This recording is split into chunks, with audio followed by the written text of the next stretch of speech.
Hey everybody, in this video I'm going to share the most effective and practical ways of using mantling in real fights. Let's start with the best way of using mantling for high ground retakes.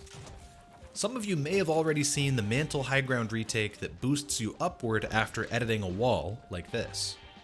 This trick looks cool, but I don't recommend practicing it. It's very inconsistent, especially if you play Fortnite with 15 ping or higher. The most consistent way to mantle during a build fight is with high walls and high ramps like this. This move is extremely simple. Run up a ramp, turn around, build 3 walls by aiming almost straight up in the sky, place a ramp, jump, and mantle on top of that ramp. When your opponents see a normal high wall and high ramp like this, they expect a player to be underneath that ramp getting ready to edit through the high wall. With mantling though, you can get on top of that ramp and surprise your opponents from above. Here you can see the mantle compared with a normal high wall 180. The extra height that you get from this move is just enough to catch your opponent off guard.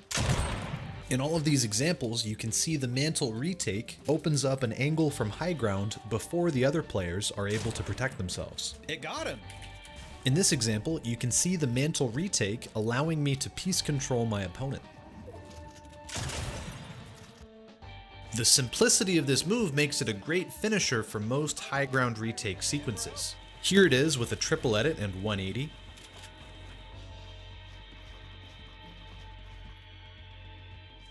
Now with a protected side jump,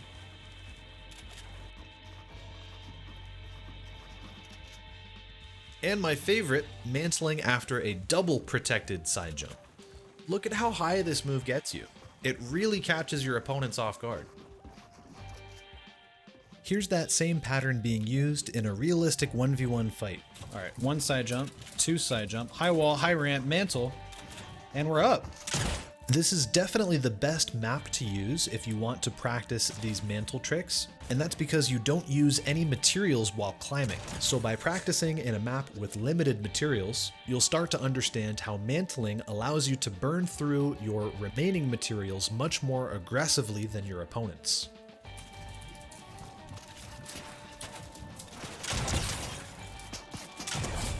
Ha ha ha! GG, man! Okay, so now you understand how to use mantling while you are cranking in a build fight. You can use the high ramp mantle in combination with your 90s, 180s, side jumps, Thwifo cones, triple edits, whatever. But that's only one small part of the game where mantling helps you out. Most fights are much slower. Most fights happen inside boxes, and mantling will give you a huge advantage from inside your box if you learn to climb up like this.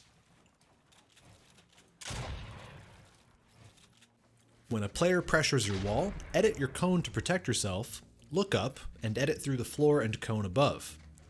Then place walls and one more cone as you jump. Look down to reset the floor, then jump again while backpedaling to climb an extra layer above your opponent. This pattern puts a lot of distance and builds between you and your opponent. It's often enough to pop minis and reload. Or alternatively, it gives you a very fast way of catching up to your opponent if they build up higher to try to recover.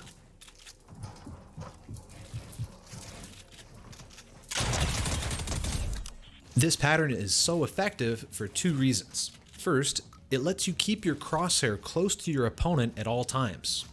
You don't have to aim away from the player to climb like you would with 90s or with side jumps. The other reason it works so well is because you can edit the cone as you climb on top of it. That means if you get surprised from high ground, you can instantly edit the cone to protect yourself like this. Here's an example of the box fight mantle used to find piece control. He takes wall, I mantle up, easy shot, easy piece control. And it's all over! And for all you doubters, here's that same strategy being used from inside a box in Champs Division Arena.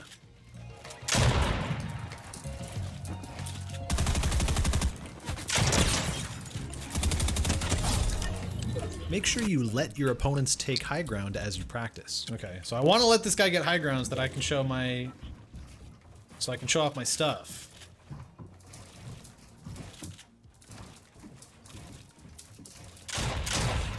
That was a mantle.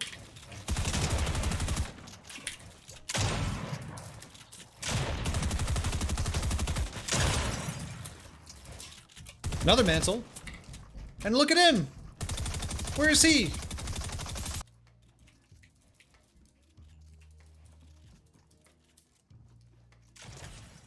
Nice. Hopefully you guys are getting the idea here.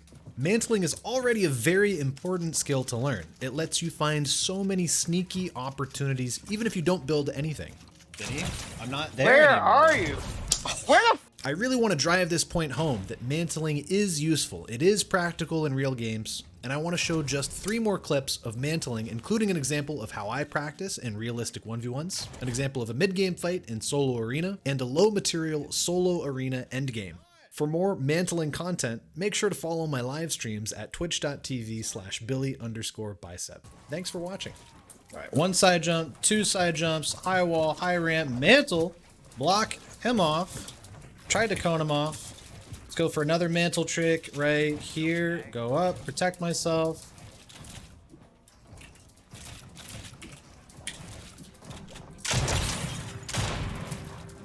Gotta get that extra wall here.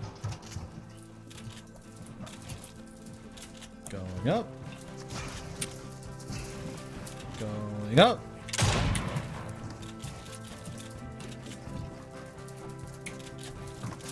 One more. One more.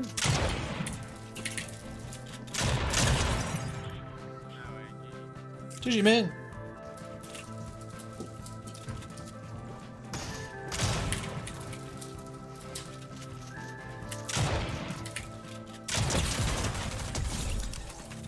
It worked beautifully. Did you guys see that? That's my mantle trick. I coined that. That is the Billy classic right there.